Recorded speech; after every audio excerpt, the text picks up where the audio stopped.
कहानी की शुरुआत ट्रेन की पटरी को दिखाते हुए होती है। इसके फौरन बाद हमें 1968 का वक्त दिखाया गया, जहां पॉल ने आयरिस नाम की लड़की को सरप्राइज के लिए एक स्काई व्यू रेस्टोरेंट पर आया था। आयरिस बहुत ही ज्यादा एक्साइटेड हो चुकी थी और खुशी में इस रेस्टोरेंट और कमर्शियल के लिए आयरिस और पॉल की इस टॉवर के साथ पिक्चर भी ली जाती है। फाइनली ये लोग रेस्टोरेंट के अंदर चले जाते हैं। यहाँ पर हम देख पाते हैं कि रेस्टोरेंट का फ्लोर ग्लास का था, जिसे सब नजर आ रहा था, और इसी रेस्टोरेंट के ठीक सेंटर में एक लाइव किचन भी मौजूद था। लोग यहाँ पर पार्टी कर रहे थे कि तभी आयरिस पॉल के पॉकेट में एक रोज फ्लावर लगाती है, जिस पर लगे कांटे के चुभ जाने से उसकी उंगली से खून निकल आता है। यह देखकर उसे उल्टी आ जाती है, जो देखते हुए रेस्टोरेंट में आई हुई सिंगर ये समझ गई कि आयरिस प्रेग्नेंट है। और जब उसने आयरिस से पूछा तो आयरिस को खुद ही उसे इस वक्त उसी के मुंह से पता चल रहा था। लेकिन इस बात को सुनकर आयरिस बहुत ज्यादा खुश थी और यहाँ पर वो सिंगर की बेटे को भी देखती है, और पता नहीं क्योंकि उसे इस बच्चे के साथ उसका अट्रैक्शन फील होने लग गया। खैर, इस सब चीज को इग्नोर करते हुए वो पॉल के पास चली गई और पॉल उसे लेकर इस बिल्डिंग के टॉप व्यू टेरेस पर चला आया, जहां वो आयरिस को प्रपोज कर देता है। आयरिस एक्साइटेड होकर उसे इस प्रपोजल को जल्दी से एक्सेप्ट कर लेती है और उसे यह खुशखबरी भी देती है कि प्रेग्नेंट है, और इस बात से पॉल भी बहुत ज्यादा खुश हो जाता है। यहीं पर आयरिस नोटिस कर पाती है कि सिंगर का वो बेटा इस टॉप बिल्डिंग से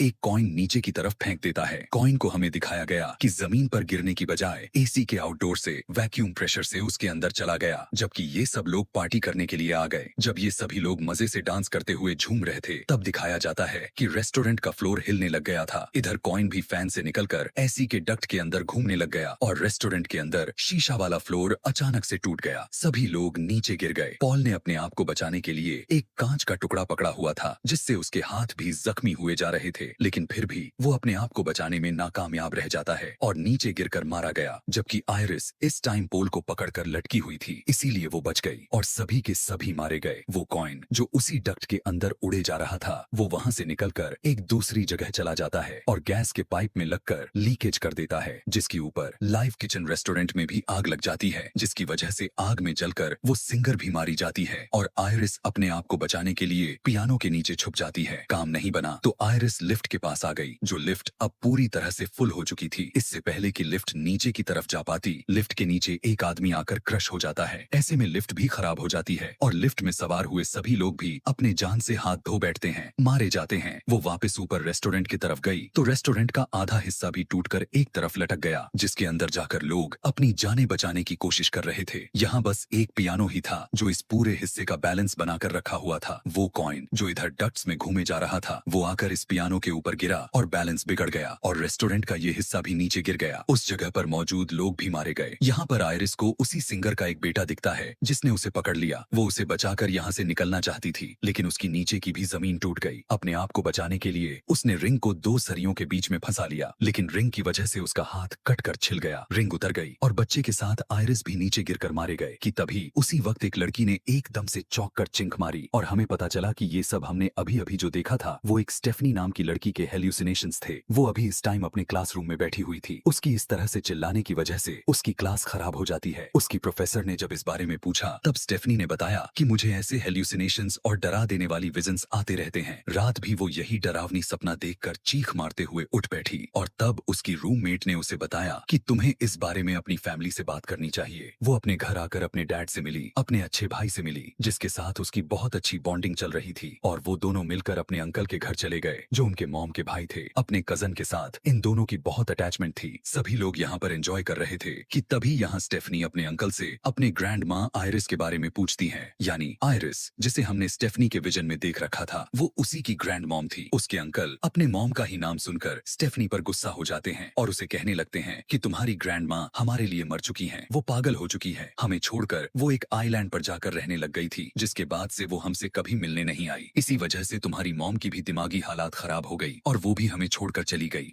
गुस्से में उसके अंकल तो बातें सुनाकर चले गए, लेकिन उसकी आंटी ने उसकी मदद की और आयरिस के भेजे हुए लेटर्स का एड्रेस और आयरिस की कुछ चीजें दी। इन चीजों में कुछ पिक्चर भी थी जो पॉल और आयरिस ने उस स्काई व्यू रेस्टोरेंट के सामने बनाई थी। यह देखकर स्टेफनी काफी बुरी तरह से चौंक गई। यही तो पिक्चर में रेस्टोरेंट था जो उसके विजन में आया हुआ था। अब स्टेफनी आयरिस से मिलने के लिए उस वीरान सुनसान आइलैंड पर चली जाती है। वहाँ पर एक घर तो था, लेकिन उस घर की हालत काफी बिगड़ चुकी थी। वहाँ पर लगे हुए सीसीटीवी कैमरे में स्टेफनी अपना इंट्रोडक्शन करवाया तो आयरिस ने उस घर के अंदर बुला लिया। आयरिस भी स्टेफनी को देखकर काफी एक्साइटेड थी। वो स्टेफनी से उसकी मॉम के बारे में पूछती है तो स्टेफनी कहने लगती है कि हमारी मॉम तो हमें बचपन में ही छोड़कर चली गई थी। यहाँ पर स्टेफनी आयरिस को अपने मेन बात को बताती है कि मैंने आपको और ग्रैंडपा को उस स्काई व्यू रेस्टोरेंट पर देखा था और वो रेस्टोरेंट तबाह हो रहा था। आपके साथ मौजूद सभी लोग मर रहे थे। मुझे ये डरावना ख्वाब, ये विजन हर दिन रात आता रहता है। यहाँ पर आयरिस उसे कहती है कि जो तुम्हें आते हैं वो सभी विजन्स मुझे भी आते थे और उसी विजन की वजह से मैं उस दिन होने वाले बड़े हादसे को बचा पाई थी। उस दिन मैंने उस बच्चे के हाथ से उस कॉइन को छीन ली थी जिसकी वजह से वो सारा का सारा हादसा हुआ था और फिर वो रेस्टोरेंट का जो फ्लोर टूटा था वो भी उन्हें पहले ही पता था। इसीलिए मैंने जाकर माइक में ऐलान करते हुए सभी से कह दिया कि फ्लोर टूटने वाला है, जिसकी वजह से लोग पहले ही वहां से निकल गए थे और इस तरह काफी लोग मरने से बच गए थे। स्टेफनी हैरानी के साथ पूछने लगती है आपने उस दिन सबकी जान बचा ली थी? तो आयरिस कहती है हाँ, उस दिन मैंने मौत का धोखा देते हुए सबकी जान तो बचा ली, लेकिन मौत ने उन लोगों के पीछा नहीं छोड़ा। मौत उन लोगों के साथ गेम खेलने लग गई जो भी लोग उस हादसे में बचे हुए थे। मौत उन लोगों को ढूंढ ढूंढ कर मारने लग गई। न सिर्फ उन लोगों को बल्कि अगर उन लोगों के बच्चे भी होते थे मौत उनको भी नहीं छोड़ रही थी। और अगर वहां पर मौजूद कुछ बच भी निकले और इनके बच्चे इस एक्सीडेंट के बाद भी पैदा होने लग गए, मौत उनको भी मारने लग गई, क्योंकि अगर वो लोग इस हादसे में मर जाते तो उनके बच्चे भी आगे पैदा न होते। मौत जब एक के बाद एक करके वहां वाले हादसे के लोगों को मारते जा रही थी तब मुझे इन चीजों का अंदाजा हुआ। पॉल को भी मौत ने कैंसर के मुंह में ले जाकर मारा था और तब मुझे अंदाजा हो गया कि अब अगली बारी मेरी है। मौत को चकमा देने के लिए मैंने यहाँ आकर छुप गई। अगर मैं मर गई तो मौत तुम्हारी मॉम के साथ साथ उसके भाई, उसके बच्चों को, इवन तुम्हें और तुम्हारे भाई को भी मार डालेगा, लेकिन जब तक मैं जिंदा हूँ तुम सबको कुछ नहीं होने वाला। यहाँ पर स्टेफनी पूछती है कि आखिर ये विजन मुझे ही क्यों आ रही है? तब आयरिस ने कहा कि क्योंकि मौत अब हमारे पीछे लग चुकी है। यह बात सुनकर स्टेफनी बुरी तरह से डर गई। तब आयरिस ने उसे एक बुक दिया जिसमें उस हादसे में मरने वालों लोगों की मौत बाद में कैसे हुई थी उन सब की स्टोरीज भी लिखी हुई थी और साथ वो तरीके भी लिखे गए थे जिनसे मौत को चकमा दिया जा सकता है। स्टेफनी को यहाँ पर ये बातें बकवास लगने लग गईं, इसीलिए उसने बुक नहीं ली और आयरिस से कहा कि मैं आपसे मिलने के लिए दोबारा आऊंगी। यह कहकर वो बाहर चली गई। आयरिस जो काफी सालों से बाहर नहीं निकली थी, उसने अपने बच्चों को बचाने के लिए मौत के सामने आने का फैसला किया और बाहर निकलकर स्टेफनी को वो किताब पकड़ा दी। उसने कहा कि मौत अब तुम्हारे पीछे आएगी और अपनी जान बचाने के लिए तुम्हें इस बुक का इस्तेमाल करना ही होगा। स्टेफनी उसकी बात पर भरोसा नहीं कर रही थी तो आयरिस ने कहा कि यहीं पर रुककर मेरी मौत को देखना। यहाँ पर हमने देखा कि एक जगह से गैस लीक हुआ, गैस के लीक होने से एक चीज डिस्टर्ब हुई, उसके बाद दूसरा हुआ और इसी तरह एक चैन बनते हुए आयरिस के मुंह में सीधा आकर लकड़ी जैसा कोई चीज स्टैब हो गई और आयरिस की वहीं पर मौत हो गई। अब तो स्टेफनी को यहाँ से आयरिस की बातों पर यकीन होने लग गया। यह 2 दिन बाद ही आयरिस का फ्यूनरल था जहाँ पर स्टेफनी की मॉम भी आई हुई थी। स्टेफनी को समझ में आ रही थी अगर आगे जो भी अगली मौत होगी तो स्टेफनी की मॉम ही होने वाली है।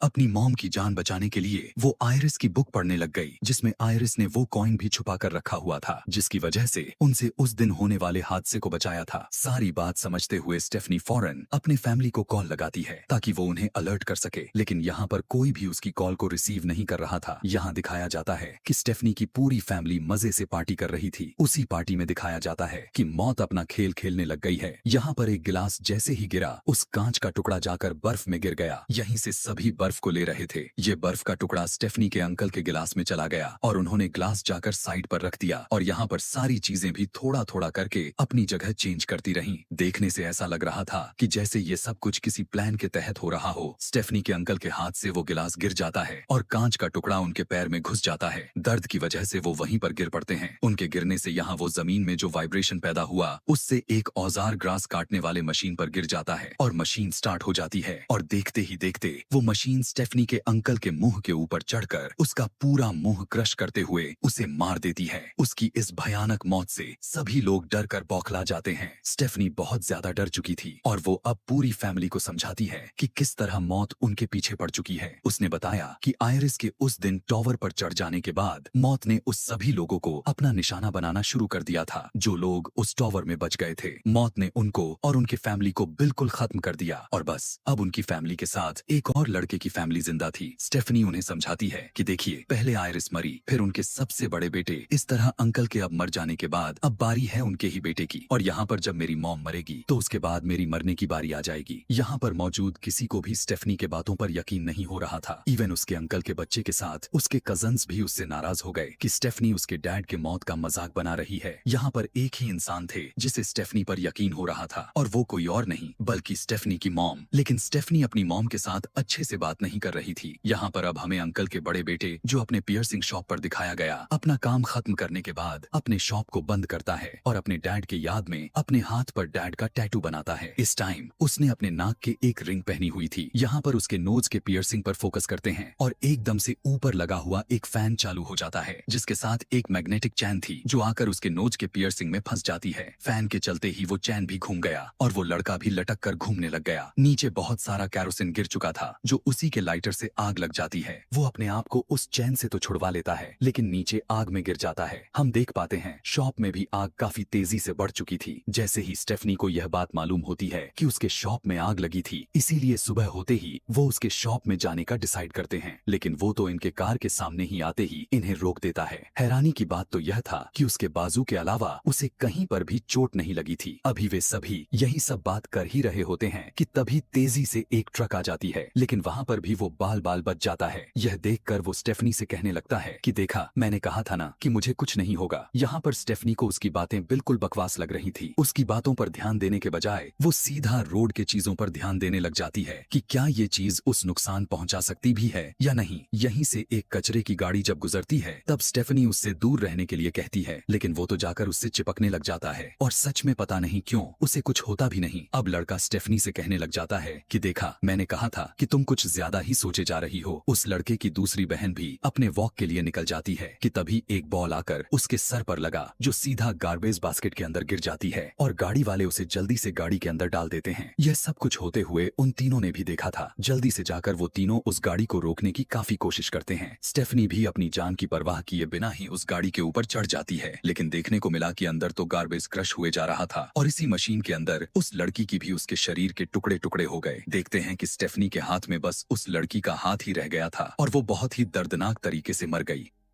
उसकी मौत से सभी लोग बहुत ज्यादा डिप्रेस हो जाते हैं। स्टेफनी का भाई स्टेफनी से कहता है, तुम ठीक थी, लेकिन इस टाइम स्टेफनी को अपनी थ्योरी पर यकीन ही नहीं हो रहा था, क्योंकि उसे लग रहा था कि जो लड़की मरी थी उसकी जगह तो पहले उसके बड़े भाई को मरना चाहिए था। तब यहाँ पर उनकी आंटी ने आकर एक बहुत ही बड़ा सच रिवील किया कि असल में वो लड़का स्टेफनी के अंकल का बेटा था ही नहीं। इसी वजह से उसकी मौत नहीं हुई, बल्कि उसकी बहन की मौत हो गई, जो कि उसके अंकल की बड़ी बेटी थी। यह सुनते ही स्टेफनी चौंक गई, स्टेफनी के साथ सारे भी, क्योंकि अब सभी को स्टेफनी के बातों पर यकीन होने लग गया था। वो जो लड़की मरी थी उसका छोटा भाई स्टेफनी से कहने लगता है, यानी अब इस बार मेरी मरने की बारी है। स्टेफनी, मैं मरना नहीं चाहता, क्या तुम मेरी मदद कर सकती हो? स्टेफनी कहती है, मैं बचाना तो चाहती हूँ, लेकिन मुझे बिल्कुल भी नहीं पता कि इसके आगे आखिर क्या होने वाला है। तब उसका भाई उसे कहता है कि तुमने तो पहले भी फिगर आउट कर लिया था कि क्या होने वाला है, इसीलिए जरा तुम अपने आसपास के चीजों पर ध्यान दो, शायद समझ जाओगी। स्टेफनी को याद आता है कि आयरिस यानी उसकी ग्रैंड माँ ने उसे एक लड़के के बारे में बताया था जो वो उस दिन टॉवर से बच गया था। वो आज भी एक हॉस्पिटल में काम कर रहा था, यानी वो अभी भी जिंदा था और उसने भी मौत को चकमा दे दिया, या उसे मौत को चकमा देना आता था। इसीलिए अब ये सभी के सभी उसके पास जाने का डिसाइड करते हैं। यहाँ पर वो आदमी जब अपना नाम जेडी सुनता है तो वो हैरान हो जाता है। इस नाम से उसे सिर्फ आयरिस ही पुकारती थी। ये लोग उससे सवाल करते हैं कि आप आयरिस को कैसे जानते हैं? तब उसने बताया कि उस दिन जब वो टॉवर वाला हादसा हुआ था तब मैं वहीं था, मैं सिंगर का बेटा हूँ। यह जानते ही स्टेफनी को वो आए हुए सारे के सारे विजन याद आ गया और वो उसे फौरन से पहचान गई। ये आदमी उसे बताता है कि आयरिस काफी सालों पहले भी उससे मिलने के लिए आई थी, क्योंकि वो पॉल के लिए यानी अपने हस्बैंड के लिए मौत को चकमा देना चाहती थी, लेकिन बहुत कोशिश के बाद भी ये सभी उसकी जान बचाने में नाकामयाब रह गए थे। स्टेफनी पूछती है कि क्या कोई ऐसे भी लोग हैं जो अपने मौत से पूरी तरह से बच गए हों? तब वो आदमी कहने लग जाता है कि हाँ, 2 लोग ऐसे हैं जो मौत से बच गए थे, लेकिन इसमें पहले मौत को जीतना था और वो जीत भी गई थी। मौत ने पहले अपना शिकार बनाया और मर गए, लेकिन कुछ देर के बाद डॉक्टर की मदद से उन्हें जिंदा कर लिया गया और उसके बाद से मौत मौत ने उनका पीछा करना छोड़ दिया। स्टेफनी उसे कहती है कि प्लीज आप हमारी मदद कर सकते हैं, लेकिन वो आदमी कहता है कि नहीं, मैं भी पहले एक दफा मौत को अपनाते हुए मौत को चकमा दे चुका हूँ, लेकिन अब मरना मुझे भी है क्योंकि मुझे कैंसर हो चुकी है और एक ना एक दिन हम सभी को तो मरना ही है। मौत से हम भाग नहीं सकते, बच नहीं सकते, जबकि वही तो हमारी फाइनल डेस्टिनेशन है। उससे पहले हमें बचे हुए पलों को एंजॉय करना चाहिए। यहाँ पर जब सभी लोग काफी ज्यादा दुखी हो चुके थे, तभी इनके ही एक साथी को एक आइडिया आता है कि वो अपने भाई को जो इस बारी में मरने वाला है उसे पीनट खिलाएगा, क्योंकि उसे पीनट से एलर्जी थी। इस तरह से वो पीनट खाकर मर सकता था, लेकिन उसका प्लान यह था कि जैसे ही वो मर जाएगा फौरन से उस एंटी एलर्जिक और मेडिकल सर्विसेज को देते हुए जिंदा कर दिया जाएगा और इस तरह से ये लोग मौत को चकमा दे देंगे। और जैसे ही कुछ देर के बाद वो वर्निंग मशीन के पास आया तो वो मशीन चलती नहीं, उसे जल्दी बहुत थी, इसीलिए हाथ डालते हुए पीनट को निकालने की कोशिश की, जिसकी वजह से मशीन का एक स्क्रू ढीला हो जाता है। जिसके बाद ये लोग अब छुपने के लिए एक रूम में आ गए। वो अपने भाई से कहता है कि तुम यहीं पर रुको, मैंने तुम्हें लिए एक एंटी एलर्जिक लेकर आता हूँ। यह कहने के बाद वो वहाँ का दरवाजा बंद कर देता है और उसके दरवाजे के पटकने की वजह से यहाँ पर कुछ बॉटम्स चालू हो जाते हैं और MRI मशीन भी चालू हो जाती है। कुछ देर के बाद वो लड़का वापस आ जाता है एक इंजेक्टर और एक व्हीलचेयर के साथ। वो इस लड़के को पीनट खाने को कहता है। इससे पहले कि ये लोग अपना कोई प्लान पूरा कर पाते, यहाँ पर MRI मशीन चालू होते हुए अपनी हाई मैग्नेटिक रेस की वजह से वो यहाँ की सारी मेटल के चीजों को अपने तरफ खींचने लग जाती है। स्टेफनी का बड़ा कजन, जिसने अपने पूरे बॉडी में पियर्सिंग की हुई थी, व्हीलचेयर के साथ साथ उसे भी अपने अंदर खींचने लग जाती है और वो अजीब तरीके से अंदर की तरफ घुसता ही चला जाता है। अपने आप को वो बचा भी नहीं पाता, व्हीलचेयर भी टूटते हुए उसके अंदर स्टैब हो जाती है और वो बहुत ही दर्दनाक तरीके से वहीं पर मर जाता है।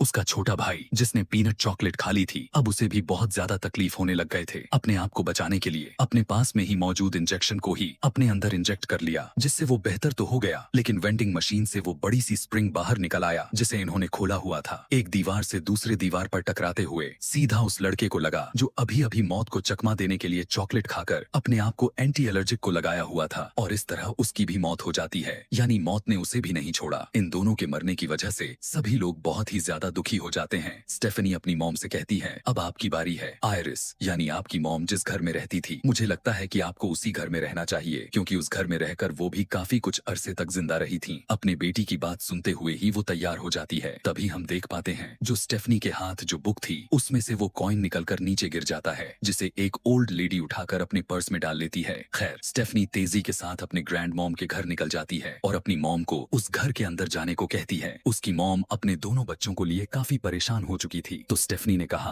कि मॉम, जब तक आप जिंदा रहेंगी तब तक हमें कुछ नहीं हो सकता। यह कहते हुए वो अपने भाई के साथ अपने मॉम को घर के अंदर भेज दिया। लेकिन यहाँ पर हमें दिखाया गया कि यहाँ पर तो पहले से गैस लीक होकर तैयार बैठी थी और यहाँ पर स्पार्किंग भी हुए जा रहे थे। हालांकि उसकी स्मेल स्टेफनी की मॉम को भी आई, लेकिन वो उसे इग्नोर करते हुए अंदर चली गई और ऐसे में गैस और स्पार्किंग की वजह से वहाँ पर एक बहुत ही बड़ा ब्लास्ट हो गया। धमाका इतना तेज था कि स्टेफनी की कार भी जाकर पानी में गिर गई और वो डूबते हुए पानी में तड़पने लग गई। अंदर स्टेफनी की मॉम इस धमाके में जल गई थी। उसका भाई, जो अभी घर से बाहर ही खड़ा हुआ था, उसने देखा कि उसके ऊपर एक टॉवर गिरने ही वाला था। इससे पहले कि वो गिर जाता, उसकी मॉम आकर उसे बचा लेती हैं और ये टॉवर उसकी मॉम के ऊपर गिरकर उनकी मौत हो जाती है। उस लड़के को अब काफी अच्छे से पता चल गया था कि अब मरने की बारी स्टेफनी की है, इसीलिए स्टेफनी को बचाने के लिए जल्दी से पानी के अंदर घुस जाता है। उसे बचाकर जब बाहर लेकर आता है तो देखता है कि स्टेफनी पहले से ही दम तोड़ चुकी थी, मर चुकी थी। लड़का उसे CPR देता है। उसकी किस्मत अच्छी थी कि एक बार फिर से उसकी जान बच जाती है, वो जिंदा हो जाती है और ये लोग इस चीज के लिए खुश हो जाते हैं कि स्टेफनी मरकर जिंदा हुई थी, उसने मौत को अपना लिया था और इस तरह अब वो मौत को चकमा दे सकते थे। ये दोनों इस बात से काफी ज्यादा खुश थे कि जान बच गई, लेकिन अपनी मॉम के साथ बाकी के सभी लोगों के मरने से दोनों बहुत ही दुखी थे। सीन कट होकर हमें कुछ टाइम के बाद का सीन दिखाया गया, जहाँ अब इनकी लाइफ पूरी तरह से नॉर्मल हो चुकी थी। चार्ली यानी स्टेफनी के छोटे भाई की आज ग्रेजुएशन पार्टी थी। सभी लोग वहां जाने के लिए तैयारी कर रहे थे। स्टेफनी भी काफी खुश होकर उसके पॉकेट में रोज का फूल लगाने लग जाती है और यहाँ पर फूल में लगा हुआ कांटा उसके हाथ में चुभ जाती है। उसके हाथ से भी बिल्कुल उसी तरह खून निकलने लग जाता है जैसा खून मूवी के स्टार्ट में आयरिस के हाथ से भी निकला था। यह देखने के बाद तो स्टेफनी के होश उड़ जाते हैं और वो समझ जाती है कि मौत का खेल दोबारा से शुरू होने वाला है। सीन कट होकर दूसरी तरफ हमें दिखाया गया कि वो कॉइन जो उस दिन आयरिस ने बचाया था और अब वो जिस ओल्ड लेडी के पास था। वो ओल्ड लेडी जैसे ही अपना वॉलेट खोलती है तो वो कॉइन उसके वॉलेट से निकलकर गिर जाता है और घूमते घूमते ट्रेन के उन पटरियों पर आता है जो हमें इस कहानी के स्टार्टिंग में दिखा दी गई थी। यहाँ पर ये कॉइन ट्रेन के जंक्शन के बीच में अटक जाता है जिसकी वजह से ट्रेन का पाथ खराब हो जा सकता था। इधर हम दोबारा से स्टेफनी और उसके भाई को देखते हैं जहाँ उनके पास उनका नेबर डॉक्टर आया था। वो स्टेफनी के भाई का दोस्त था। वो स्टेफनी से कहने लग जाता है कि तुम्हारे भाई ने मुझे तुम्हारे बारे में बताया है, मैं तुमसे बहुत इंप्रेस हूँ, तुम बहुत लकी हो कि तुम आज जिंदा हमारे सामने खड़ी हो। तब स्टेफनी कहती है कि हाँ मैं लकी तो हूँ, मैं उस दिन मरकर जिंदा हुई थी। तब वो आदमी कहता है कि नहीं, तुम मरकर जिंदा नहीं हुई थी। अगर कोई इंसान 5 मिनट तक सांस ना ले तो उसे मरा हुआ कहा जाता है, लेकिन तुम तो 2 मिनट बाद ही सांस लेने लग गई थी। ऐसी हालत को तो बेहोशी कह सकते हैं ना कि मरना। यह सुनकर स्टेफनी और स्टेफनी के भाई दोनों के तो होश ही गायब हो जाते हैं। जल्दी से स्टेफनी ने आसपास की चीजों को जब देखा तो उसे हर एक चीज में अपनी मौत नजर आने लग गई। लेकिन इनकी भी मौत ऐसे थोड़ी ना आनी थी। वहाँ जो ट्रेन उस पटरी से उतरी थी वो उतरकर इनके घरों की तरफ बढ़ चली। ट्रेन इतनी रफ्तार में थी वो अपनी स्पीड कम नहीं कर पाई। अपने आप को बचाने के लिए स्टेफनी और उसका भाई दोनों वहाँ से भागने लग गए। ट्रेन आखिर में जाकर रुक गई, लेकिन ये लोग जिंदा फिर भी नहीं बच पाए क्योंकि ट्रेन के पीछे उड़ते हुए बड़े बड़े लकड़ी के लॉग्स आकर इन दोनों के बॉडी में स्टैब हो गए और आखिरकार ये दोनों भी मारे गए। जिसके साथ ये फाइनल डेस्टिनेशन मूवी यह सबक सिखाते हुए समाप्त हुआ कि हम लोग मौत से बच नहीं सकते और एक दिन हर किसी को मरना है। ऐसे ही और भी मूवी एक्सप्लेनेशन वीडियोस देखने के लिए कमेंट में नेक्स्ट लिखना ना भूलें। Thanks for watching.